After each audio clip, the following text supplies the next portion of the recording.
Good morning, my dear students. Today's topic is branding and brand decision. ఇవాళ మన topic వచ్చేసి branding అనే concept. మనం బ్రాండ్ మీద తీసుకునే డిసిషన్స్ ఏ విధంగా ఉండేదే అనేదే మన topic. Coming to Philip Kotler, Gary Armstrong, a brand defined as a name, term, sign, symbol or combination of these. ఇక్కడ మనకి మార్కెటింగ్ లో ఫిలిప్ కాట్లరు, గే ఆమ్స్ట్రాంగ్ అనే ఇద్దరు వ్యక్తులు ఉన్నారు. వాళ్ళు బ్రాండ్ గురించి ఏమని చెప్తున్నారంటే, బ్రాండ్ ఎలా ఐడెంటిఫై చేస్తాము అని అంటే కనుక they are saying that we can identify a brand item by it name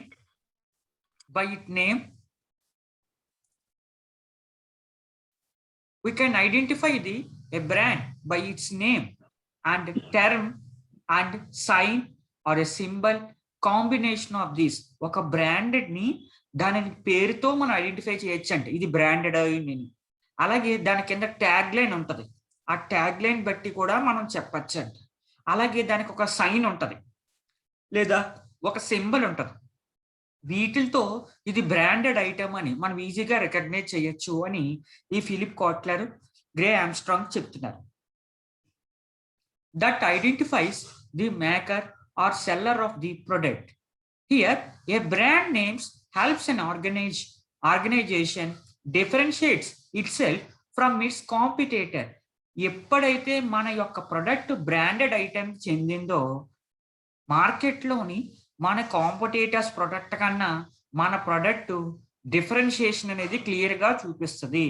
అది క్వాలిటీలో కానీ, డిజైన్లో కానీ, అప్లికేషన్స్లో కానీ, ఫిజికల్ అపీరెన్స్లో కానీ, అడ్వర్టైజ్మెంట్లో కానీ, సేల్స్లో కానీ, ఏ విషయంలో అయినా సరే మనకి మన కాంపిటేటర్ ప్రొడక్ట్తో మన ప్రొడక్ట్ ఎప్పుడైతే బ్రాండ్ అయ్యిందో అక్కడ వేరియేషన్ అనేది ఈజీగా ఐడెంటిఫై చేయగలము బ్రాండెడ్ ఐటమ్స్ కి, నార్మల్ ప్రొడక్ట్స్ కి అని ఇక్కడ చెప్తున్నాడు. In today's competitive world customer expect product to have branding. Present వరల్డ్లోని కస్టమర్స్ అందరికీ కూడా కన్జంప్షన్ పవర్ అనేది పెరిగింది, అంటే ఇన్కమ్ లెవెల్స్ అనేవి పెరిగినాయి. సో ఎప్పుడైతే ఇన్కమ్ లెవెల్స్ అనేవి పెరిగినాయో customers are always use to buy branded products only. డబ్బులు బాగా ఉన్నప్పుడు బ్రాండెడ్ ఐటమే కదా కొంటారు. ఇప్పుడు జనాలందరికీ కూడా మనీ అనేది లోటు లేదు, ఇన్కమ్ లెవెల్స్ అన్ని బాగా ఉన్నాయన్నమాట. అందుకని ప్రజెంట్ డేస్ లో కస్టమర్స్ అనే వాళ్ళు బ్రాండెడ్ ఐటమ్స్ కోరుకుంటున్నాడు. ప్రతి వస్తువుని బ్రాండెడా కాదా అని చూసి పర్చేజ్ చేస్తారని చెప్తున్నాడు. Customers often build up a relationship with a brand that they trust and will regularly purchase products from that brand. Customer అనేవాడు ప్రాపర్ రిలేషన్షిప్ అనేది బ్రాండెడ్ తోని మెయింటైన్ చేయడం అనేది జరుగుతుంది. సో ఇక్కడ బ్రాండెడ్ ఐటమ్ ఒకసారి కస్టమర్ అనేవాడు కొంటాడు, ఎలా ఉంది చూద్దామని. కొనిన తర్వాత ఈ బ్రాండెడ్ ఐటమ్ అనేది మనకి చాలా బాగుంది అనుకోండి, ఎప్పుడు రిపేర్ రాకపోయినా, ఒకవేళ రిపేర్ వచ్చిన సర్వీసెస్ బాగున్నాయి, వాళ్ళ కమ్యూనికేషన్ అనేది చాలా ఎఫెక్టివ్గా ఉంది, మనకి వాళ్ళ మీద నమ్మకం కలిగించుకున్నారనుకోండి, మనం రిపీటేటివ్ గా అదే బ్రాండ్ ఐటమ్ ను కొనడం జరుగుతుంది. అంటే here the relationship with the brand is important, the relationship with the business people is very important. When the branded and customers and are satisfied by these products, then they will trust and they will regularly purchase the product from that brand. And some people will only purchase a particular brand even though they are acceptable alternatives on the market. Previous గా కూడా నేను ఒకసారి example చెప్పాను. Market లో చాలా mobiles ఉంటాయి. మనం Apple mobile ని, ఐఫోన్ ని ఎందుకు ఎక్కువ ఇష్టపడతామంటే because it is a brand.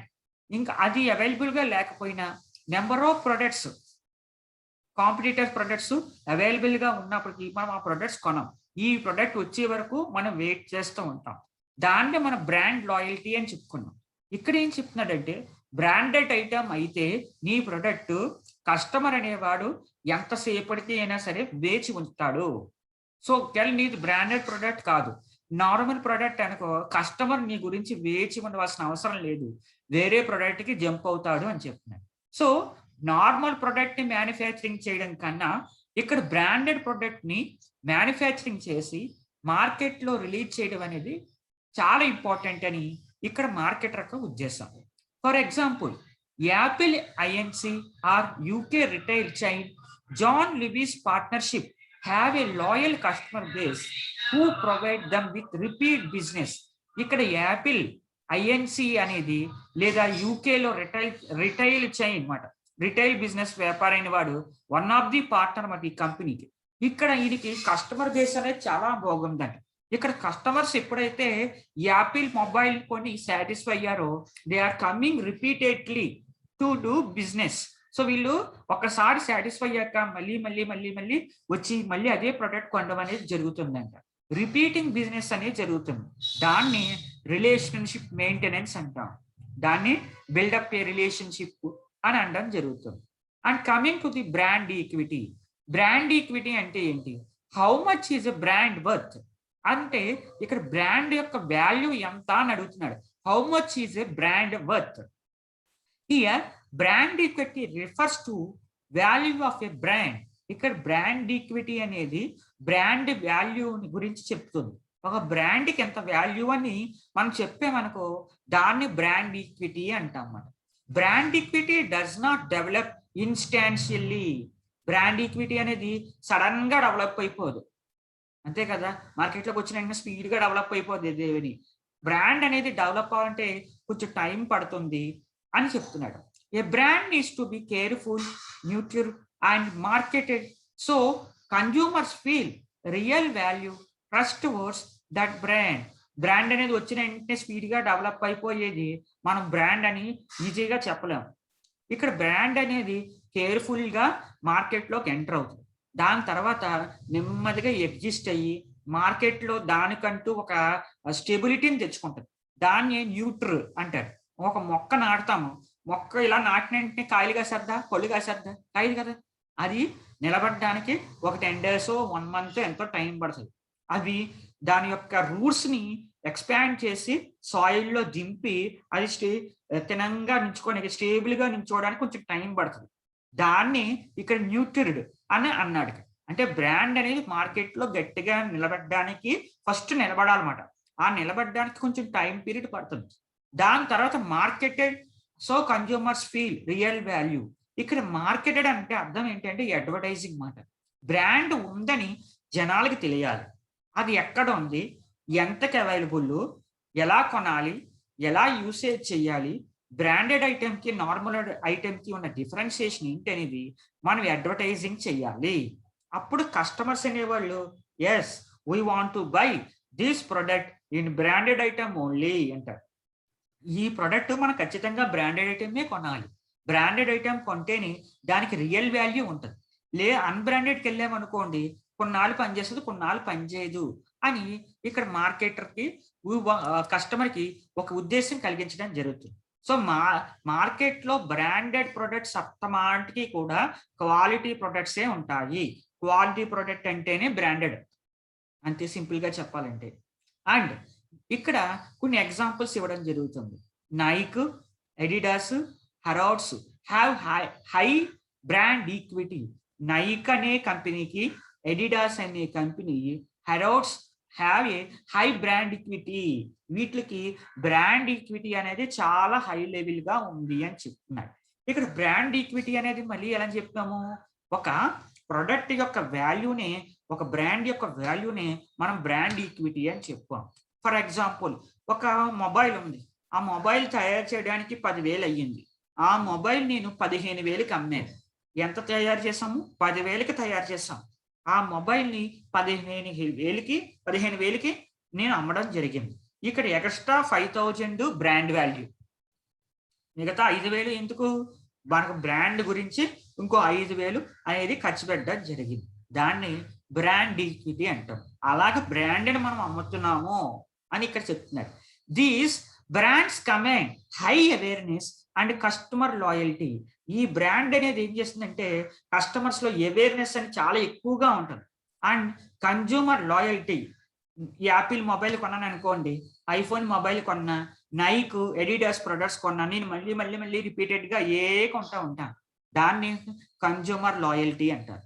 But how much are these brand worth? It is difficult to put a value on brands, but we are know that a pair of Nike trainers without the logo on them is worth a fraction of price of a pair of trainers containing Nike's logos and branding. ఇక్కడ Nike అనే product తీసుకోండి. Nike అనే product కి ఒక T shirts ఉన్నాయి అనుకోండి, same టీషర్ట్ని తయారు చేసి ఒక దాని మీద లోగో వేసి అమ్మండి, ఒక దాని మీద లోగో లేకుండా అమ్మండి. సో లోగో ఉన్నది దాన్ని ఎక్కువ మంది రికగ్నైజ్ చేసి ఇది బ్రాండెడ్ ఐటమ్ అని తెలుసుకుంటారు. కొంతమంది ఈ లోగో లేని నైక్ టీషర్ట్ ని కొనడానికి ఇష్టపడరు, అది ఎంత నైక్ అయినప్పటికీ. అంటే లోగో యొక్క మనకి ఏంటంటే రాజముద్రలా మాట. ఒక రాజుగారి యొక్క ముద్రని ఇది పలానా రాజుగారిది, రాజ్యంలో మనిషిని అలా చెప్పుకుంటాము. ఈ లోగో అనేది అంత ఇంపార్టెన్స్ ఉందని ఇక్కడ చెప్తున్నారు. లోగోని చూసి దాని బ్రాండెడ్ ఐటమ్ అని గుర్తు పెడతారు చాలా మంది. అలాగే కొంతమంది బాగా ఎక్స్పీరియన్స్ ఉన్న వాళ్ళు ఏంటంటే ఆ బ్రాండ్ యొక్క క్వాలిటీని, ఒక టీషర్ట్ ఉంటుంది మామూలు మనకు బయట కొనుక్కునే చీప్ టీషర్ట్ కి కుట్లు అనేవి పైకి కనబడతా ఉంటాయి. అదే బ్రాండెడ్ టీషర్ట్ చూసుకున్నారనుకోండి కుట్లు అనేవి కనబడవు. సో ఆ కుట్టి విధానం అంటే స్ట్రెచ్చింగ్ యొక్క విధానాన్ని బట్టి అది బ్రాండెడ్ షర్ట్ కాదని ఈజీగా చెప్పవచ్చు. దాని మీద లోగో అవసరం లేదు. ఇది కూడా మనం రికగ్నైజ్ చెయ్యాలి. సో ఇక్కడ లోగో అనేది చాలా ఇంపార్టెంట్ అని చెప్పడం జరుగుతుంది. Franchise business pay to use branding belonging to someone else. ఇక్కడ ఫ్రాంచైజ్ బిజినెస్ అనేది మనం ఎంతో కొంత ఇక్కడ మనీ అనేది పే చేయడం జరుగుతుంది. Belonging to someone else, for example McDonald's, Subway, Nando's. ఇక మెక్డానల్డ్స్, సబ్వే, నాడోస్ అనేవి కొన్ని బిజినెసెస్ ఉన్నాయి. Some time business will be by the names of businesses that have gone in to administration. మన కాకినాడలోని మన కాలేజ్ దగ్గర ఎస్ఆర్ఎంటీ మాల్ ఉంది. ఆ ఎస్ఆర్ఎంటీ మాల్లోని కేఎఫ్సి చికెన్ షాప్ అనేది ఉంది. సో కేఎఫ్సి చికెన్ షాప్ కూడా మనం అక్కడికి వెళ్ళి రెస్టారెంట్లో శుభ్రంగా తింటాం మనం, కేఎఫ్సి అంటే బ్రాండెడ్ అని. అది ఏంటంటే డైరెక్ట్ గా వాళ్ళు కేఎఫ్సి యొక్క కంపెనీ కాదు, కేఎఫ్సి యొక్క ఫ్రాంచైజీ బిజినెస్ మాట. కేఎఫ్సి దగ్గర నుంచి వాళ్ళ యొక్క రైట్స్ ని, లైసెన్స్ ని కొనుక్కొని వాళ్ళ పేరు వీళ్ళు ఉపయోగించుకుంటూ బిజినెస్ చేస్తారన్నమాట. సో వాళ్ళ పేరు వీళ్ళు ఉపయోగించుకుంటున్నందుకు వీళ్ళు సమ్ అమౌంట్ ఆఫ్ మనీని కమిషన్ కింద ఇస్తారు. అంటే వాళ్ళ బ్రాండ్ వాల్యూ చెడపకూడదు కదా, చెడపకుండా ఉండడానికి వాళ్ళు ఏం చేస్తారంటే వీళ్ళ యొక్క ఎంప్లాయీస్ కి వాళ్ళ ఫుడ్ అనేది ఎలాగైతే ప్రిపేర్ చేస్తారో వాళ్ళు ట్రైనింగ్ అండ్ డెవలప్మెంట్ ఇచ్చి వీళ్ళని ఎంప్లాయీస్ ని డెవలప్ చేసి ఆ టేస్ట్ అది పోనీయకుండా బ్రాండ్ దెబ్బ కంటే జాగ్రత్తలు తీసుకుంటారు. అంటే ఒక బ్రాండ్ ఆల్రెడీ ఎగ్జిస్ట్ అయిన బ్రాండ్ ని మనము లైసెన్స్ తెచ్చుకొని ఆ పేరుని మనం ఉపయోగించుకోవచ్చు. దాన్ని ఫ్రాంచైజీ బిజినెస్ అని అంటాము. ఓకే, అలాగే sometimes will buy by names of the businesses that have gone into administration. For example, 2009 Shop Direct Group purchased the right to use Woolworths, the name of high street retail chain. ఇక్కడ 2009 లో shop అనేది direct group గా purchase చేయబడి జరిగింది. Right to use Woolworths, the name of high street retail chain that had gone into administration in UK. ఇక్కడ నేను ఇందాక KFC example ఎలా చెప్పానో, వూల్వర్స్ అనే ఒక కంపెనీ యొక్క బ్రాండ్ నేమ్ ని 2009 లో ఒక షాప్ అనేవాడు డైరెక్ట్ గా పర్చేజ్ చేసి వాడి పేరుతో ఆ స్ట్రీట్ లో రిటైలింగ్ అనేది చేయడం జరిగింది. ఇది ఎక్కడ జరిగింది అంటే యూకే, యునైటెడ్ కింగ్డమ్ అంటే లండన్, బ్రిటిష్, ఇటలీ ఆ కంట్రీస్ లో. Coming to the branding strategy. Branding strategies అనేది ఏం చెప్తుందంటే when company manages it's brand it has number of strategies it can use further increase it's brand value. ఇక్కడ company అనేది manage చేస్తుందంట brand ని, ఆ బ్రాండ్ యొక్క స్ట్రాటజీస్ ని, అలాగే బ్రాండ్ వాల్యూని ఇంక్రీజ్ చేసుకోవాలి. మన ప్రొడక్ట్ రిలీజ్ చేశాక ప్రొడక్ట్ సక్సెస్ అయిందో లేదో ఎలాగా గమనించుకుంటాం. ప్రొడక్ట్ లో ఏమైనా ఫాల్ట్ ఉంటే ఆ ప్రొడక్ట్ లో యొక్క ఫీచర్స్ అన్నిటిని సెపరేట్ చేసి మళ్ళీ ప్రొడక్ట్ డెవలప్ చేసి మార్కెట్ లోకి రిలీజ్ చేస్తాం. అదే విధంగా బ్రాండ్ కూడా we want to monitoring the brand in the market. మన బ్రాండ్ సక్సెస్ఫుల్ గా వెళ్తుందా లేదా, సేల్స్ బాగా అవుతుందా లేదా, కస్టమర్ అనేవాడు సాటిస్ఫై అవుతున్నాడా లేదా, బ్రాండ్ వాల్యూ అనేది మనకి మనం అనుకున్న విధంగా మార్కెట్లో రీచ్ అవుతుందా లేదా అనేది మనం ఒకసారి మానిటరింగ్ చెయ్యాలి. ఏదైనా దానికి వ్యతిరేకంగా జరిగితే ఆ యొక్క ప్రాబ్లమ్ ని మనం సెటరైట్ చేయాలి అని చెప్తున్నాడు. And coming to line extension. Line extension మనం ప్రొడక్ట్ లైన్ ఎక్స్టెన్షన్ లో చెప్పుకున్నాం. నెంబర్ ఆఫ్ అక్కడ ఏం చెప్పుకున్నాం, ప్రొడక్ట్ లైన్ అంటే ఏంటి, ఒక ప్రొడక్ట్ లోనే ఒక కంపెనీలోనే 3 రకాలైన ప్రొడక్ట్స్ వస్తాయి, సిమిలర్ గా ఉంటాయి. కోకో కాలా యొక్క జ్యూసెస్, కోకో కాలా యొక్క సాఫ్ట్ డ్రింక్స్, కోకో కాలా యొక్క మినరల్ వాటర్. ఇక్కడ juice, soft drink, mineral water, ఈ 3 ఏంటి, బేవరేజెస్ అంటే సిమిలర్ ప్రొడక్టే. అలాగే ఇప్పుడు బ్రాండింగ్ వచ్చేసేపటికి లైన్ ఎక్స్టెన్షన్ అనేది ఏ విధంగా ఉందో మనం చెప్పుకుందాం. This is where an organization adds to its current product line by introducing versions it product with new features. An example could be crispy chips manufacturers extending its lines by adding more exotic flavors. ఇక్కడ ఏమంటాడంటే మార్కెట్లోని మనం ఒక product release చేసాం, product release చేసిన తర్వాత దానికి branding అది ఉంది. సో సక్సెస్ అయింది. సక్సెస్ అయిన తర్వాత దాంట్లోని డిఫరెంట్ ఫ్లేవర్స్ తీసుకొచ్చామండి. డిఫరెంట్ ఫ్లేవర్స్ ఏ విధంగా తీసుకొచ్చాం, ఫర్ ఎగ్జాంపుల్ లేస్ ప్యాకెట్ ఉంది. మనం పొటాటో లేస్ ప్యాకెట్లు తినడం మొదలు పెట్టాం. ఫస్ట్ అది ఎవరో రాజస్థాన్ వాళ్ళు, పంజాబ్ వాళ్ళు బయట మార్కెట్లో వేయడం అనేది వచ్చింది. దాని తర్వాత ఇది ఒక పెద్ద బిజినెస్ కింద చేసుకోవచ్చు అని చెప్పి లేస్ కంపెనీ వాడు ఆ బిజినెస్ స్టార్ట్ చేసి పొటాటో తీసుకొచ్చాడు.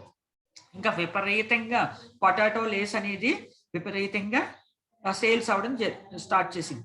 దాని తర్వాత అందులో చిల్లీ ఫ్లేవర్ అని, టమాటో ఫ్లేవర్ అని, జింజర్ ఫ్లేవర్ అని, లెమన్ ఫ్లేవర్ అని లేస్ ప్యాకెట్లు తీసుకొచ్చామా. సో అంటే లెమన్ ఫ్లేవర్ లేస్ ఒకటి, జింజర్ ఫ్లేవర్ లేస్ ఒకటి, టమాటో ఫ్లేవర్ లేస్ ఒకటి, చిల్లీ ఫ్లేవర్ లేస్ ఒకటి, ఇలాగా డిఫరెంట్ ఫ్లేవర్స్ అనేవి మనం తీసుకురావడం జరిగింది. దాన్నే లైన్ ఎక్స్టెన్షన్ అంటారు. అలాగే చూడండి, ఇది చిన్నపిల్లలకి నెస్టమ్, సెర్లెక్స్ పెడతాం. ఆ నెస్టమ్, సెర్లెక్స్ లోని ఫస్ట్ ఒక ప్రోడక్ట్ వస్తుంది, సెర్లెక్స్ వస్తుంది.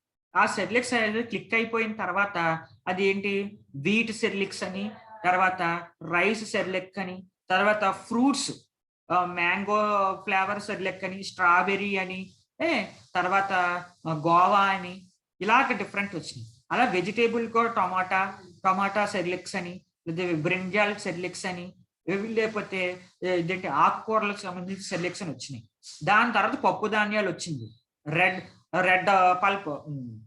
రెడ్ పల్స్ సెర్లెక్స్ అని, గ్రీన్ గ్రామ్ సెర్లెక్స్ అని, ఇలా వచ్చినాయి. దాని తర్వాత ఏమైంది, mixed vegetable Cerelac, mixed fruit Cerelac, mixed pulses Cerelac అని తీసుకొచ్చాం. ఇవన్నీ ఏంటి, లైన్ ఎక్స్టెన్షన్లే అంటాం. ఒక ప్రొడక్ట్ క్లిక్ అయిన తర్వాత దాంట్లో డిఫరెంట్ ఫ్లేవర్స్ అనేవి మనం తేవడం జరిగింది. దాన్ని లైన్ ఎక్స్టెన్షన్ అంటాం సింపుల్ గా. Coming to the brand extension. If your current brand name is successful, you may use the brand name to extend into new business areas. ఇక్కడ నీ బ్రాండ్ అనేది కనుక ఖచ్చితంగా సక్సెస్ అయిపోతే కొత్త బిజినెస్ ఏరియాస్ లో నీ బ్రాండ్ ని ఎక్స్టెండ్ చేస్తావని చెప్తున్నాను. For example, Virgin group extending it brands from records, airlines, mobiles and banking. ఇక్కడ మనం ఒకటి గమనించాలి, విజ్జన్ గ్రూప్ అనే ఒక కంపెనీ ఉంది. అది ఫస్ట్ గా ఏం సాధించింది, ఎయిర్లైన్స్ పెట్టిందండి. ఎయిర్లైన్స్ అంటే ఎయిర్ బస్సెస్, ఏరోప్లైన్ సర్వీసెస్ పెట్టింది. అందులో సక్సెస్ అయిందండి. సక్సెస్ అయిపోయిన తర్వాత ఇప్పుడు మళ్ళీ మొబైల్స్ లోకి ఎంటర్ అయిందండి. మొబైల్ కి ఏం పేరు పెట్టింది, మళ్ళీ విజ్జన్ గ్రూప్ అనే పెట్టింది. మొబైల్లో కూడా సక్సెస్ అయింది. తర్వాత మళ్ళీ బ్యాంకింగ్ పెట్టిందండి, అందులో కూడా సక్సెస్ అయింది. అంటే airlines different business, mobile different business, banking different business కదా. ఈ అన్నిటికీ ఒకటే పేరు, విర్జిన్ అని. అలాగే మనకి ఇండియాలో ఏంటి, ITC, Indian tobacco company, Hindustan Unilever company, Google ఎందులోకి వస్తుంది, మైక్రోసాఫ్ట్ లోకి వస్తుంది. Microsoft, ITC, HUL, P&G, platter and glamour, ఇవన్నీ ఏంటి, డిఫరెంట్ ప్రొడక్ట్స్ అనేవి అమ్ముతారు. ఇది బ్రాండ్ ఎక్స్టెన్షన్ అంటారు. సో సిమిలర్ ప్రొడక్ట్స్ కాదు, ఇక్కడ వేరు ప్రొడక్ట్స్ కానీ ఒకటే బ్రాండ్, దాన్ని మనం బ్రాండ్ ఎక్స్టెన్షన్ అంటాం. అలాగే మల్టీ బ్రాండింగ్ వచ్చేటప్పటికి the company decides to introduce more brands into an existing category. ఇక్కడ కంపెనీ అనేది చాలా డిసిషన్స్ తీసుకోవడం జరుగుతుంది. Introducing more brands into existing category, already existing అయిన ప్రొడక్ట్స్ లోని డిఫరెంట్ బ్రాండ్స్ అనేవి తీసుకురావడం జరుగుతుంది. ఇక్కడ ఎగ్జాంపుల్ గా Kellogg's for example have number of brands in cereal market and the cereal bar market. Multiple branding can allow an organization to maximize profits. ఇక్కడ already existing market లోని ఒక product ఉంది, ఆ ప్రోడక్ట్ అనేది సక్సెస్ అయిన తర్వాత అదే కంపెనీకి సంబంధించిన బ్రాండ్ పేర్లు ఎక్కువ పెట్టి తీసుకొస్తున్నాడు. అంటే ఒకే కంపెనీకి సంబంధించిన డిఫరెంట్ బ్రాండ్లు అనేవి వస్తున్నాయి, దాన్నే మల్టీ బ్రాండింగ్ అంటారు. ఎందుకు ఇలా తెస్తున్నాడు అంటే ప్రాఫిట్స్ ని మ్యాక్సిమైజ్ చేసుకోవడం గురించి అని చెప్తున్నాడు. But A company needs to B a very over their own brands competing with each other over market share. ఇక్కడ ఏ కంపెనీకైనా సరే మనకి ప్రాఫిట్స్ అనేవి ఎక్కువగా రావాలి, మార్కెట్ లో షేర్ ఎక్కువ ఉండాలి, వాళ్ళ బ్రాండ్ లో వాళ్ళే కుట్లాట్లు అనేవి ఉండకూడదు అని చెప్తున్నాడు. ఇక్కడ ఏం చెప్పాడు, multi branding can allow organization maximizing profits అని చెప్తున్నాడు. ఏంటి, సిరల్ బార్ మార్కెట్ మాట, బార్ మార్కెట్ లోని ఆల్కహాల్స్ మాట, ఆల్కహాల్ ఒకే కంపెనీకి సంబంధించింది different alcohol drinks multiple brands వస్తున్నాయంట, దాన్ని కెలాగ్స్ బ్రాండ్ మాట. దాన్ని new brands, an organization may decide to launch a new brand into market. A new brand may be used to compete with existing rivals and may be marketed as something new and fresh. ఇక్కడ market లో చాలా మంది products అమ్ముతున్నారు, వాళ్ళందరికీ మనకు tough competition ఇవ్వడానికి వాళ్ళందరూ మన రైవల్స్, ప్రత్యర్థులు. మనం కొత్తగా ఒక బ్రాండ్ సృష్టించి ఆల్రెడీ ఉన్న బ్రాండెడ్ ఐటమ్స్ కి నా బ్రాండ్ కాంపిటీషన్ ఇస్తుందని చెప్పి ఆ బ్రాండెడ్ లో కన్నా నా బ్రాండ్ మీరు ఎందుకు కొనుక్కోవాలి అంటే there is something new and freshness in our brand అని వీరు టెలికాస్ట్ చేయడం జరుగుతుంది. దాన్నే న్యూ బ్రాండ్స్ అంటాం. ఇక్కడ మనం ఏం చెప్పుకున్నాము ఇవాళ, బ్రాండింగ్ అంటే ఏంటి, బ్రాండ్ డిసిషన్స్ ఏంటి, బ్రాండ్ ఈక్విటీ అంటే ఒక బ్రాండ్ కొన్న వాల్యూని క్యాలిక్యులేట్ చేస్తాం, దాన్ని బ్రాండ్ ఈక్విటీ అంటాం.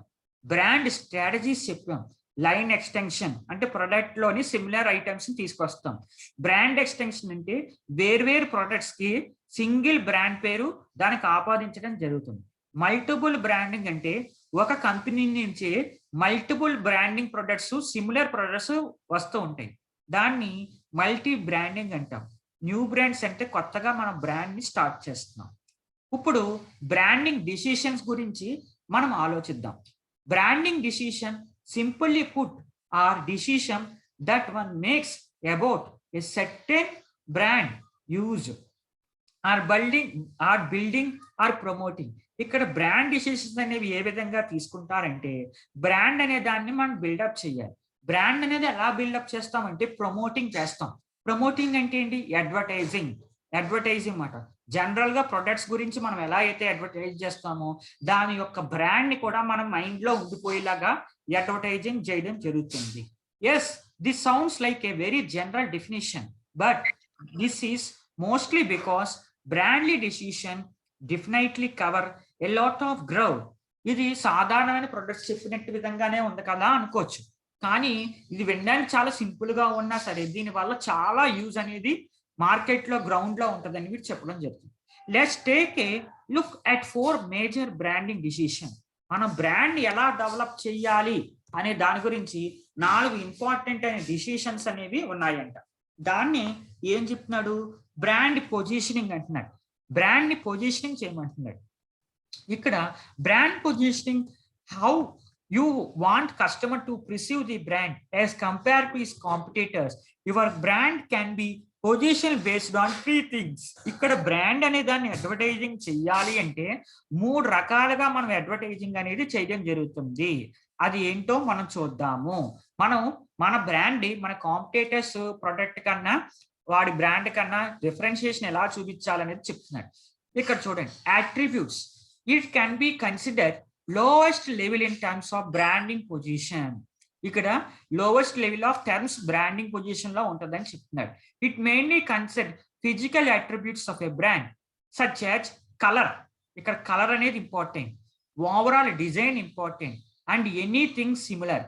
మన బ్రాండెడ్ కలర్స్ అనేవి డిఫరెంట్ గా ఉంటాయి, అలాగే మన బ్రాండెడ్ ఐటమ్స్ ఒక డిజైన్స్ అనేవి డిఫరెంట్ గా ఉంటాయి. ఈ డిజైన్ ఎక్కడా లేదు కదా, ఈ డిజైన్ ఖచ్చితంగా ఆ బ్రాండ్ వాడితే. ఈ లైట్ కలర్స్ మనవి కాదు, మనకు తెలిసిన బ్రాండెడ్స్ కాదు, ఇది ఖచ్చితంగా ఫారిన్ బ్రాండ్ కలర్సే అని ఈజీగా రికగ్నైజ్ చేస్తాం. If you are marketing a car for example, this would mostly involve where you are selling a SUV or sedan.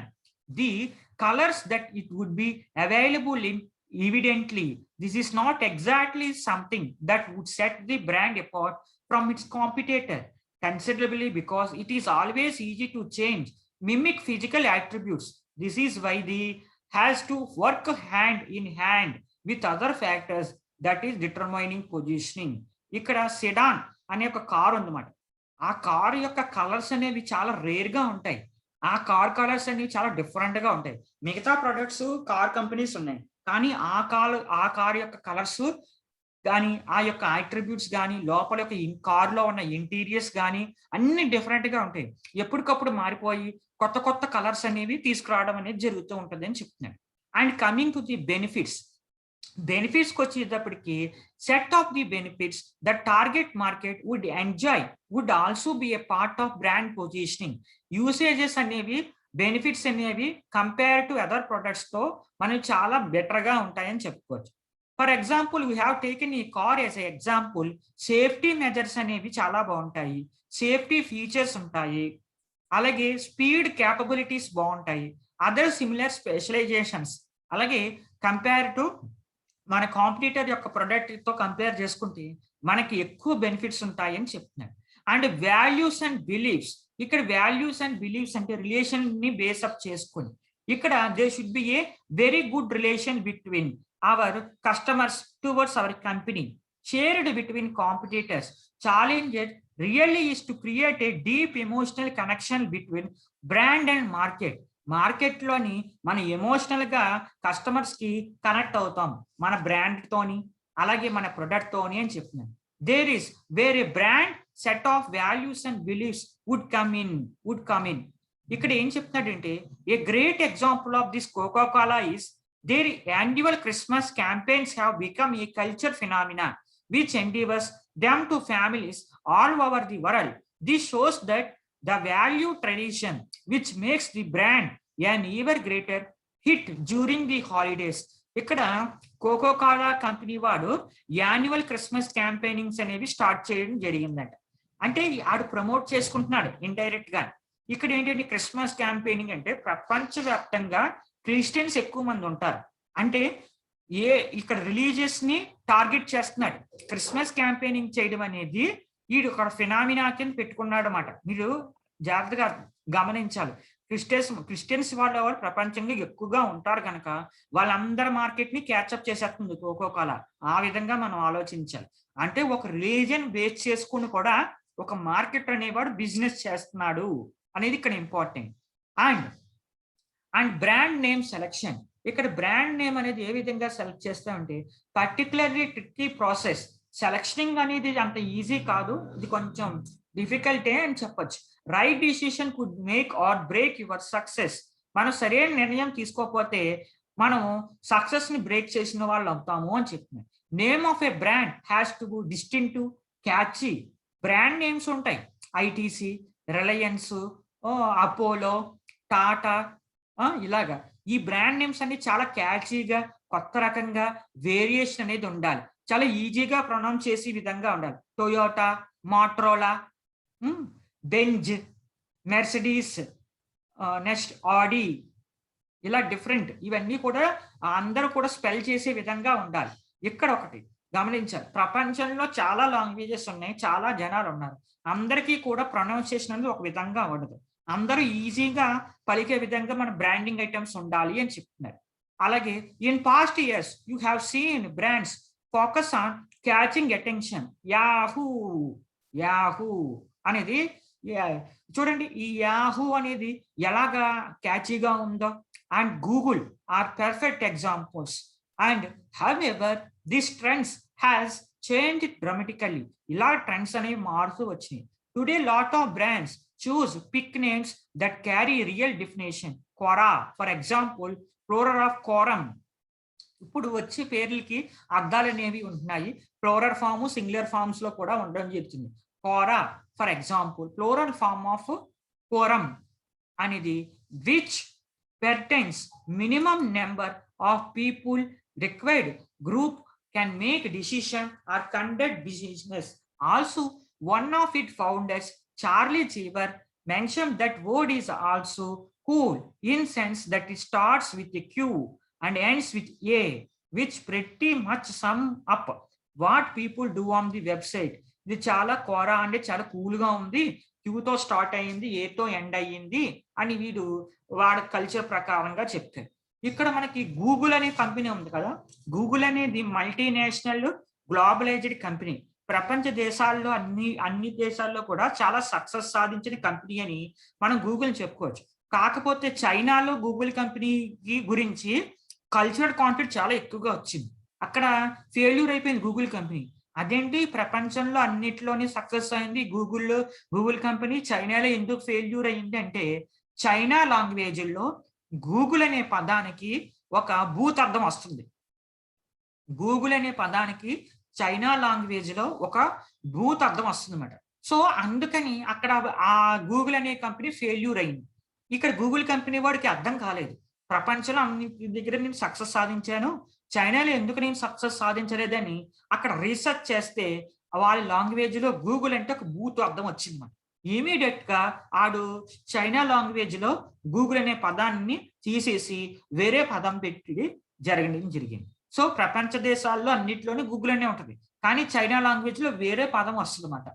ఇలాగ అంటే మనం బిజినెస్ చేయాలంటే అక్కడ కల్చర్ ని మనం ఖచ్చితంగా రెస్పెక్ట్ చేయాలి అని చెప్తున్నాం. సో కల్చర్ రెస్పెక్ట్ చేయకపోతే చాలా ఇబ్బందులు వస్తాయి మనకి, అంతే కదా. మనం 200 years బ్రిటిష్ పీపుల్ దగ్గర బానిసల కింద ఉన్నాం. హిందూస్ అందరికీ గోమాత అంటే చాలా పవిత్రమైంది, అలాగే ముస్లిమ్స్ కి పంది అంటే అసహ్యమైనది. వాడు ఏం చేస్తాడు, బ్రిటిష్ వాడు ఆవుని చంపించి ఆవు యొక్క చర్మంతో తయారు చేసిన చెప్పుల్ని మన చేత ధరింపజేసేవాడు హిందూస్ చేత. అలాగే ముస్లింల చేత పంది యొక్క కొవ్వుతో తయారు చేయబడిన బాంబుల్ని వాళ్ళ నోరుతో పీకించి వేయించేవాడు. అంటే ముస్లిమ్స్ కి పంది అంటే అసహ్యం వాళ్ళ కల్చర్ ప్రకారం, హిందూస్ కి గో అంటే రెస్పెక్ట్ వాళ్ళ కల్చర్ ప్రకారం. వీళ్ళని ఇలా కల్చర్ మీద దెబ్బ కొట్టి వీళ్ళని హింసించాలి అని బ్రిటిష్ టార్గెట్ చేస్తున్నాడు. అంతే రెవల్యూషన్ స్టార్ట్ అయ్యి హిందూ ముస్లిం బాయి అనే కాన్సెప్ట్ వచ్చింది. హిందూ ముస్లిం బాయి అని చెప్పి హిందూ ముస్లిమ్స్ కలిసిపోయి ఇండిపెండెన్స్ మూవ్మెంట్ అనేది స్టార్ట్ చేసి బ్రిటిష్ పీపుల్ మీద తిరగబడి మనకి స్వాతంత్రం అనేది 1947లో వచ్చింది. అంటే ఒక కల్చర్, ఒక కంట్రీలో కల్చర్కి ఉన్న వాల్యూ అంతవంటిది అని నేను చెప్తున్నాను. సో హిందూస్కి మనకి తులసి చెట్టు అంటే చాలా ఇష్టం, అందుకనే మనకి మెడిమిక్ సోప్ లో తులసి ఇంటిగ్రెంట్ ఉందని చెప్తాడు. అలాగే మనకి డెటాల్ సోప్ లో ఉందని చెప్తాడు. అలాగే ముస్లిమ్స్ కి మెష్వాక్ అనే చెట్టు పవిత్రమైన వృక్షం అన్నమాట, అందుకే మెష్వాక్ టూత్ పేస్ట్ అనేది వస్తుంది. అలాగే క్రిస్టియన్స్ ఏంటి శాంటా గ్లాసు, తర్వాత క్రిస్మస్ ట్రీస్ ఇవన్నీ ఉన్నాయి.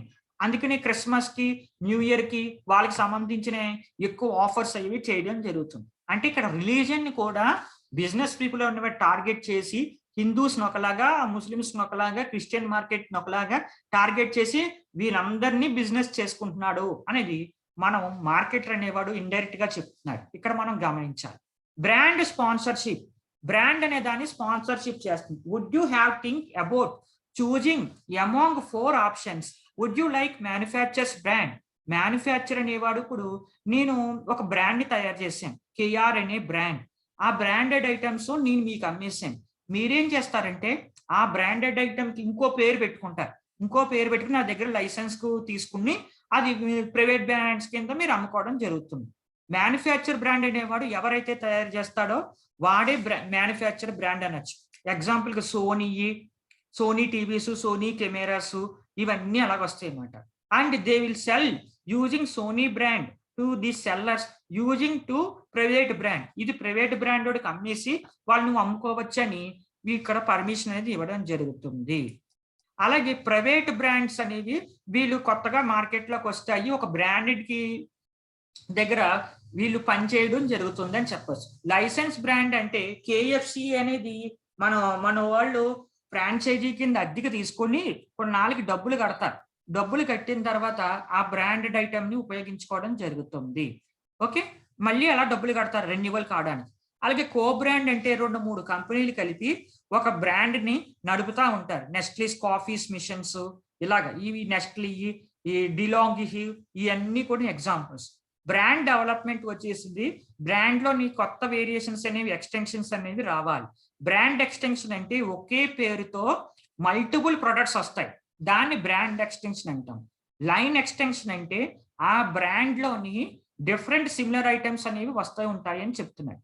అయితే మల్టిపుల్ బ్రాండ్స్ అంటే ఒకే కంపెనీకి సంబంధించి వేరు వేరు బ్రాండెడ్ ఐటమ్స్ వస్తాయి. ఇది మనది వాళ్ళ కాన్సెప్ట్. ఓకే, న్యూ బ్రాండ్ అంటే మార్కెట్లో ఆల్రెడీ ఎగ్జిస్ట్ అయిన ప్రొడక్ట్స్ కి కాంపిటీషన్ ఇవ్వడానికి కొత్త బ్రాండ్ అనేది మనం తెస్తున్నాం. కొత్తగా బ్రాండ్ తెస్తున్నాం, దాన్ని న్యూ బ్రాండ్ అంటాం. ఒకే కంపెనీ నుంచి ఎక్కువ బ్రాండ్లు వస్తున్నాయి, దాన్ని మల్టీ బ్రాండ్ అంటాం. బ్రాండ్ ఎక్స్టెన్షన్ అంటే ఇక్కడ ఏంటి, మన బ్రాండ్ సిమిలర్ ప్రొడక్ట్స్ కాకుండా వేరే వేరే ప్రొడక్ట్స్ అన్నిటిలోకి ఎంటర్ అయింది. ITC, HUL, PNG, Reliance, Tata, ఇవన్నీ ఎగ్జాంపుల్. ఇక్కడ బ్రాండ్ లైన్ ఎక్స్టెన్షన్ అనేసరికి సిమిలర్ ప్రొడక్ట్స్ మాట. కోకో కోలా ఉంది, కూల్ డ్రింక్ వచ్చింది, అలాగే మినరల్ వాటర్ వచ్చింది, అలాగే జ్యూసెస్ వచ్చినాయి, అలాగే సోడా వచ్చింది. దాని లైన్ ఎక్స్టెన్షన్ అనడం జరుగుతుంది. ఇది వాళ్ళ కాన్సెప్ట్.